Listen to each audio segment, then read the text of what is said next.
What would happen if you removed the word should from your vocabulary? Imagine a life where you're not constantly weighed down by the things you should do, but you don't want to, or the things you should feel, but you don't feel. What if you could let go of all that pressure? What if you could just live without that weight pulling you down? Imagine how you would show up. Imagine what your life would look like. Imagine how happy and how excited you'd be to do every single thing. Welcome back to Master Your Mindset, Master Your Life. I'm Sanj, and today I'm diving into a topic that I believe could truly transform not only your mindset, but your life. And this is a simple thing, and it's about the word should.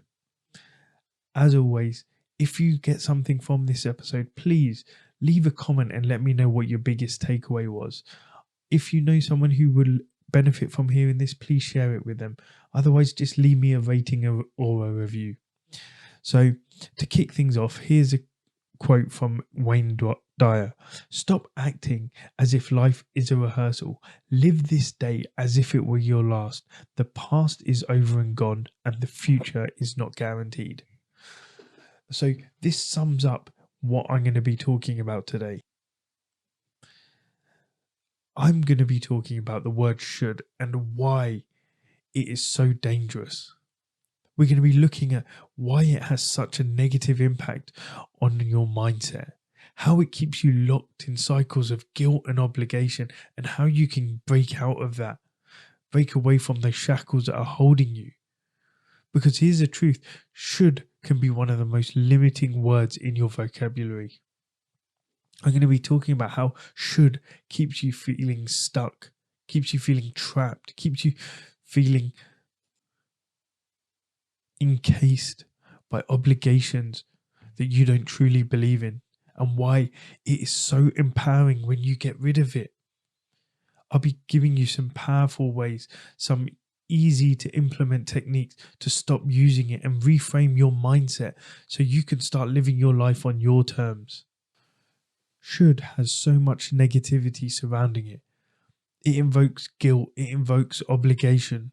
Should is one of those words that we hear and we use it constantly, but do you ever stop to think about what it does to your mind? Here's the thing, should has a way of creating guilt. It has a way of creating shame. When you say something like, I should do this or I should be doing that, what you're really doing is you're acknowledging a standard, an expectation that you feel that you're not meeting. For example, say, I should be spending more time with my family. Immediately, that phrase brings up a sense of guilt. You're not doing enough now, like you're failing to meet a set standard.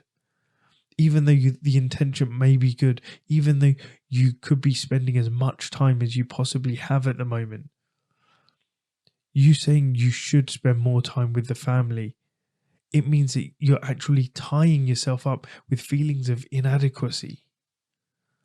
When you're driven by the word should, when you're using should statements, you actually experience higher levels of stress and guilt.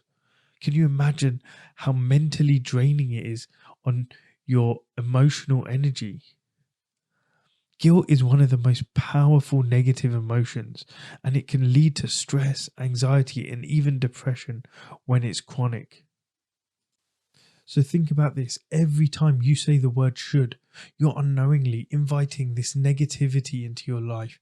You're invoking these negative emotions. And that's the first reason why you need to kick the word should out of your vocabulary. Using it also means that you don't want to do something, but you feel pressured to do it. So the first thing behind the word should, the first reason it's so bad is because you feel guilty. The second is because you feel pressurized. And so this is where it gets even more interesting. When you use the word should, you're usually acknowledging that is something you don't really want to do, but something you feel obligated to do. It's like a silent agreement that you make with society, family, or even your own standards. Just think about it this way. When you say, I should go to the gym, it's usually because you don't actually feel like going. You're saying that there's a societal expectation around fitness, or maybe you're comparing yourself to others. Should implies that you're reluctant to do it. There's a lack of desire to do it. And the problem with that is then you end up filling your days with activities you don't truly care about. You start living a life that you're doing all these things which you don't actually care about, that you don't want to do. You're living based on what you're feeling obligated to do rather than what you genuinely want to do. And when you use words like should or I ought to, you're less likely to feel satisfied with your life, because using those words shows that you're doing things out of obligation, out of guilt. You're not doing things because you want to, you're doing it because you're feeling like you have to. It's like when you say I should work out, I should be feeling, I should save money. It shows that, yeah, you feel the obligation to, that what you're doing right now is not enough. When you live by shoulds, you're essentially handing over your autonomy. You're saying, I'm doing this because I feel pressured, not because I want to. And over time, this disconnect by what you think you have to do and what you truly want to do creates a sense of frustration in your life, a sense of dissatisfaction. You need to remove the word should and either learn to say no or just reframe your mind to think differently about the task.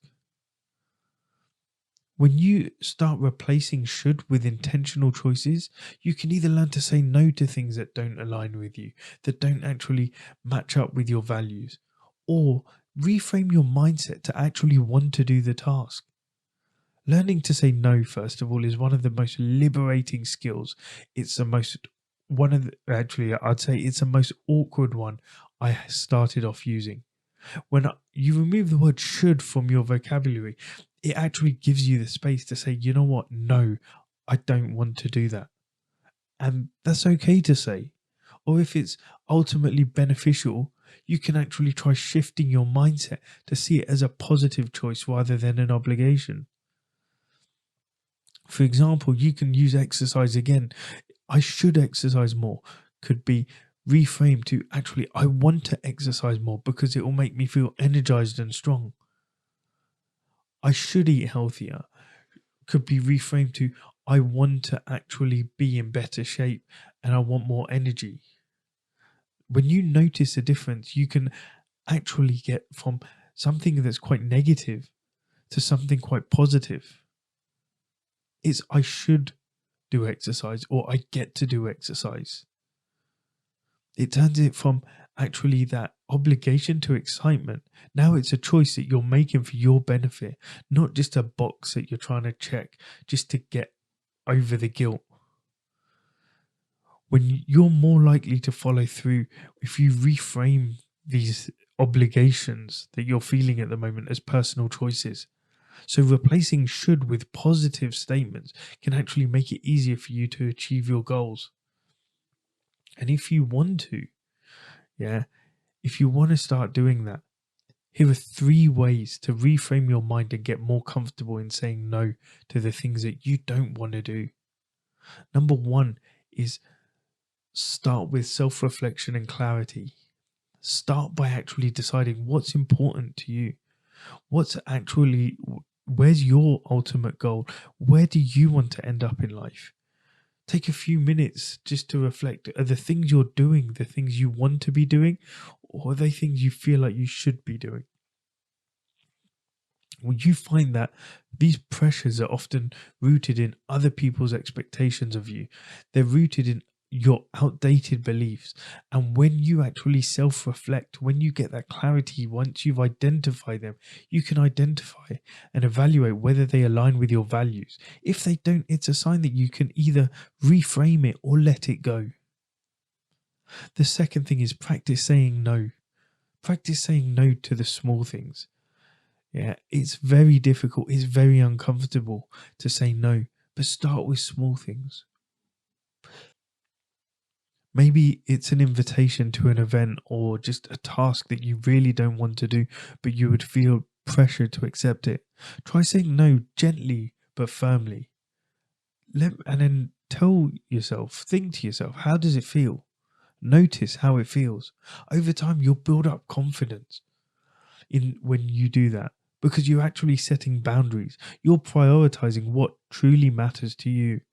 By saying no to someone else, you're saying yes to yourself. By saying yes to someone else, you're saying no to yourself.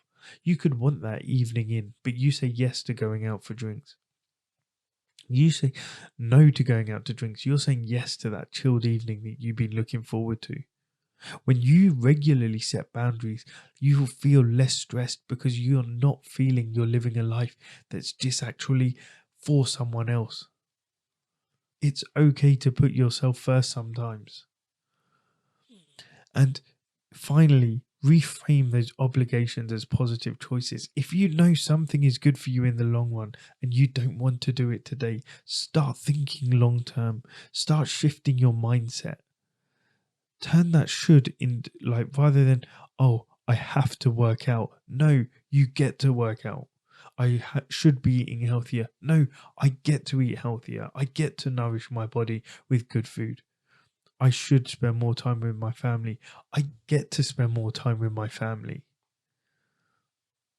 It's all about the way you look at things. Again, when you shift your mindset and you shift your perspective, it makes so much difference. A simple shift in language can actually help you see these activities as empowering choices, as choices that will change your life rather than obligations. When you view something as a choice, you're much more likely to enjoy it and stick with it. So what would your life look like if you eliminated should from your vocabulary and you replaced it with choices that you genuinely want to make? Imagine the freedom, imagine the joy, imagine the sense of control. You could wake up feeling excited, enthusiastic, and energized. Should is a word that actually keeps you tied to guilt and external expectations. So by removing it, you're opening yourself to a life where you're making those intentional choices, where you're taking that authentic action, and you're building a mindset that's actually rooted in self-empowerment. Thank you so much for tuning in today, and I hope you got something from this episode. I hope this gave you some valuable tools to start living with more purpose and less pressure. If it resonated with you, share it with someone who may need to hear it. And if you want to actually join a community where you are challenged, where you are supported, and where you are pushed to be held accountable, drop me a DM on Instagram at just.live.coaching and I'll drop you the link to my Facebook community. Remember, your life is yours to live. Every yes or no should come from a place of genuine desire, not obligation. So keep challenging yourself, keep growing, and most importantly, keep living a life authentic to you. Your mindset shapes your reality. When you master it, you'll master your life.